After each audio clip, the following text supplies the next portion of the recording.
The narcissism tends not to go away in rehab. And I have to say, Tim, like one of the issues becomes is a lot of rehab centers don't recognize the narcissism. It's all addiction all the time. And by not recognizing that pattern, narcissism is actually going to increase the likelihood of relapse.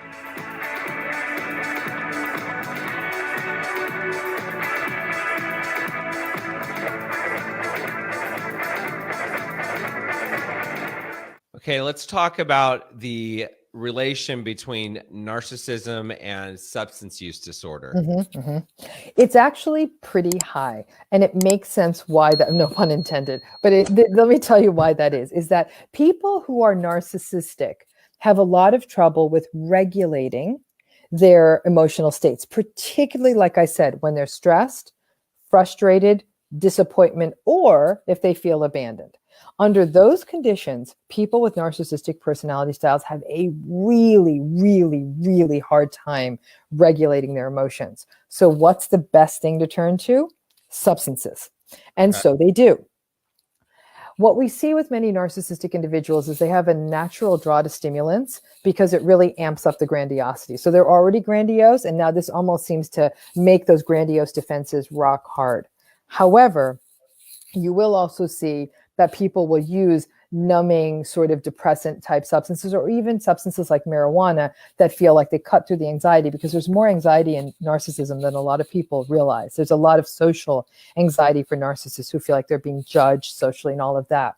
Because of that propensity, the likelihood for the co-occurrence of addiction and narcissism is actually quite high. In addiction, we see the reliance on defenses like denial and rationalization. Those defensive patterns are also very prominent in narcissistic patterns. We also see an egocentricity in addiction. That egocentricity is also observed in narcissism.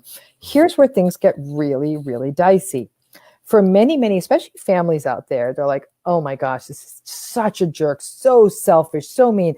I'm going to be so glad when he goes through rehab and comes out, because we're going to get our guy back. We're going to get our son back. We're going to get our daughter back. We're going to get them back. And then the person goes and does 28 days. Maybe they do 6 weeks of great rehab treatment. They come out, they're clean, they're sober, they're going to meetings, but they're as much of a jerk as they always were. The narcissism tends not to go away in rehab. And I have to say, Tim, like one of the issues becomes is a lot of rehab centers don't recognize the narcissism. It's all addiction all the time.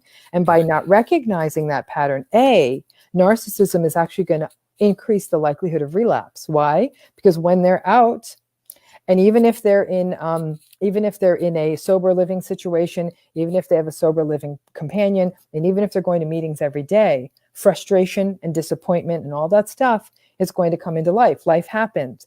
And under those conditions, a person with a narcissistic personality is not going to be able to cope, and they're going to go to the quickest thing they've got, which are substances. And in fact, I would actually say if somebody's working with a narcissist who is in sobriety, I'd say what you want to do is play a little bit of a game with them and put so much pride and ego into their sobriety that they fight for it. Because if you don't make it about that, sometimes it's hard for them to give over to a higher power because they're grandiose enough to think that they're that. So you really are kind of fighting a battle within 12-step, and that you almost need to sort of invite their ego along for the ride and get the ego invested in sobriety as though that's the noble stance. And you might actually get some buy-in there. But I think the families, the spouses, the adult children, when a person leaves rehab and they're narcissistic, and in fact, they might even be more irritable, more entitled, and more nasty than before, because before the substances might have even been masking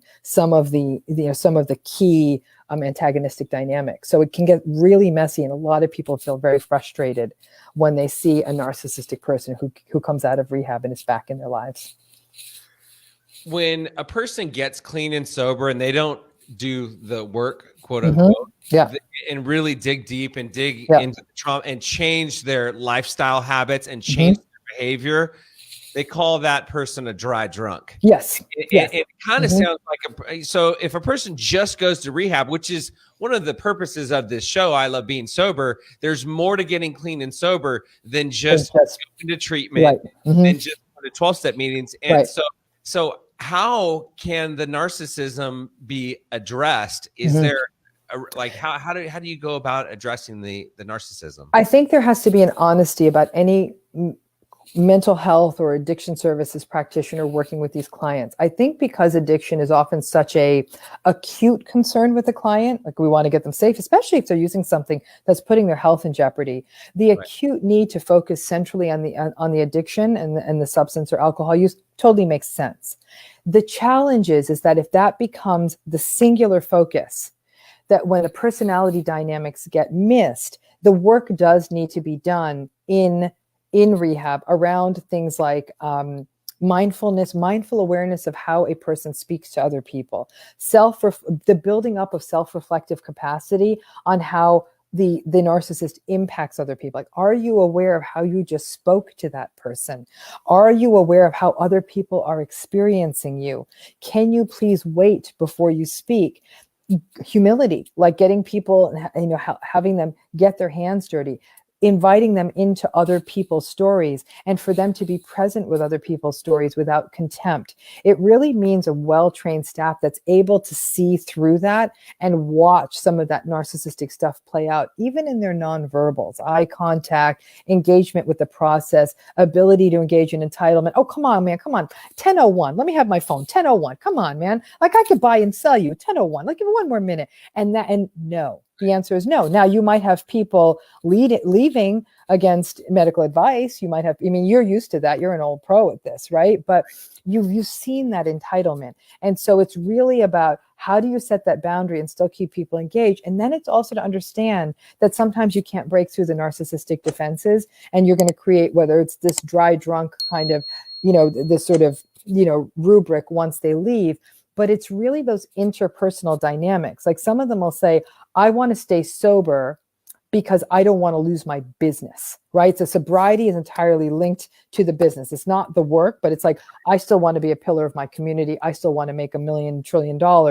And it's not about, this really engaging in the true deep work of 12-step of getting your life back from addiction.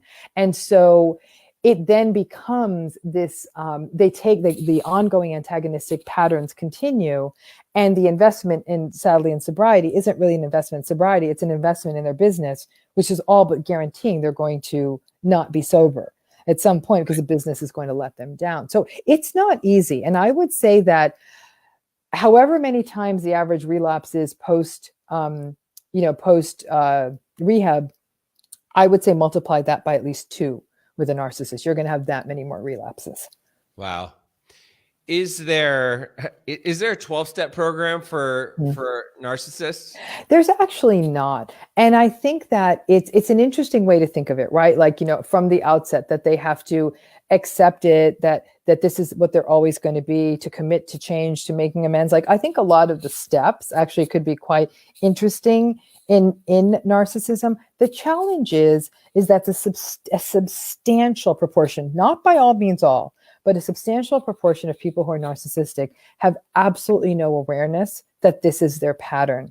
And when it's pointed out to them, they may cop to it for a minute, but then immediately return to it and become so barbed and difficult with anyone who tries to point it out. A lot of people say this isn't even worth the fight. And, and narcissistic individuals are 61% more likely to drop out of psychotherapy. So the odds of keeping them in for the long term, especially when you start trying to drill down and do the deeper work, the first time a therapist says to them something they don't want to hear, they'll often pack it in and leave, and they'll just sort of therapist jump, and then they'll sort of be dismissive of the whole enterprise. These therapists will just take your money and they talk to you and they, forget it. I'll just, I can figure this. I'll just rather get a massage. Like, they'll be very contemptuous and dismissive. It's a defensive maneuver designed to protect them. It's an interesting thought. The challenge would be, though, that the motivation for change is not nearly at the level you might see in addiction. Because for a lot of these people, their narcissism's working for them. They don't think it's a problem. So, and I think you'd see that as at a majority level rather than an addiction. But I definitely think it's an interesting thought. Right. I mean, they're not happy, joyous, and free, but on the outside, they look good. Maybe they're making money. They have a big house. They own a business. So things seems to be going well for them. So that part they want to keep. They just want to stop using drugs. Right. Right. And so and that's different in narcissism. Because for some of them, people will say like, I don't want to be a nice empathic guy. Like that means leaving money on the table. Or I don't want to be a nice empathic person. That's going to mean leaving, money on the table or getting a worse deal. And the idea like, so what if you got a worse deal? It seems like that the nature of this deal is you're still walking off with a lot of money. And now a lot more of the employees are actually going to get a better severance out of this. They're like, why should they get my money? You see what I'm saying? So you kind of hit this wall that even when the winning is so important, it's so important to them, that pulling them out of that unempathic space can get really, really challenging. If you got value from this video, if you heard what you needed to hear, be sure to like it. Comment if you've got a question or you have something to say. Subscribe to the channel. Camelback Recovery provides treatment services for people struggling with mental health, mental illness, addiction, alcoholism, whatever it may be. So if you or a loved one is struggling and you need some guidance and you need some direction, reach out to us. Our contact information is down below, or you can go to our website, camelbackrecovery.com, whether it be detox, inpatient treatment, outpatient treatment, sober living, recovery coaching, sober companion services, whatever it may be. Like I said, we can either help you or make sure that you get sent in the right direction. We help people all over the country, all over the world for that matter. I'll see you on the next video.